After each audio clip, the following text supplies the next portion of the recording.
ஒரு நாள் இப்படி ஒரு பிரிவை யாரும் எதிர்பார்க்கவில்லை. கண்களில் கண்ணீர். அந்த நாள்தான் நம்ம பிள்ளை பருவம் முடிந்தது.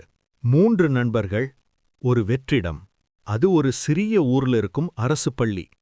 அங்கதான் ஆரம்பிச்சது இந்த 3 பேரின் நட்பு. அஹ்மத், ராமு, கார்த்திக், 3 நண்பர்கள் இருந்தார்கள். மதத்தால் வேறுபாடு இல்லை, நட்பு மட்டுமே இருந்தது. மதிய உணவு நேரம் வந்தா அகமது வீட்டிலிருந்து பிரியாணி வரும். அகமத், ராமு, கார்த்திக் மூவரும் ஒரு தட்டில் உணவு சாப்பிடுவார்கள். பண்டிகை வந்தா இன்னும் சந்தோஷம்.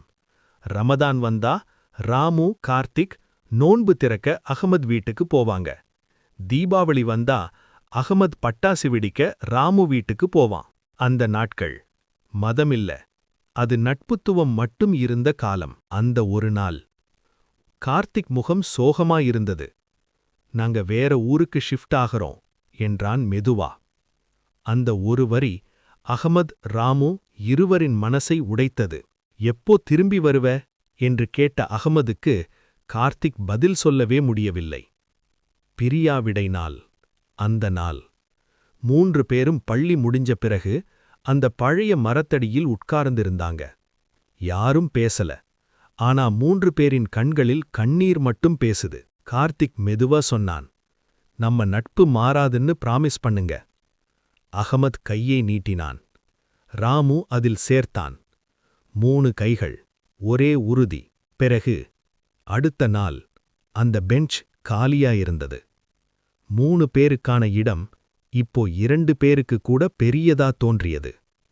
மதிய உணவு நேரம் வந்தா அவர்களின் மனது வெற்றுமையாக இருந்தது. அந்த ஒரு வெற்றிடம் எப்போதும் நிரப்ப முடியாதது. நாட்கள் கடந்துச்சு, வாழ்க்கை மாறுச்சு. ஆனா அந்த பள்ளி நினைவுகள், அந்த நண்பன் இன்னும் 2 இதயங்கள்ல இருக்கான். மதம் வேறாயிருந்தாலும் நட்புத்துவம் ஒரே மாதிரிதான். உங்கள் பள்ளியில் உங்கள் நட்பை பிரிந்த அனுபவம் உண்டா? கமெண்ட்ல சொல்லுங்க. நட்பு எப்போதும் நம் மனதில் வாழும்னு நினைப்பவங்க லைக் பண்ணி சப்ஸ்கிரைப் பண்ணுங்க.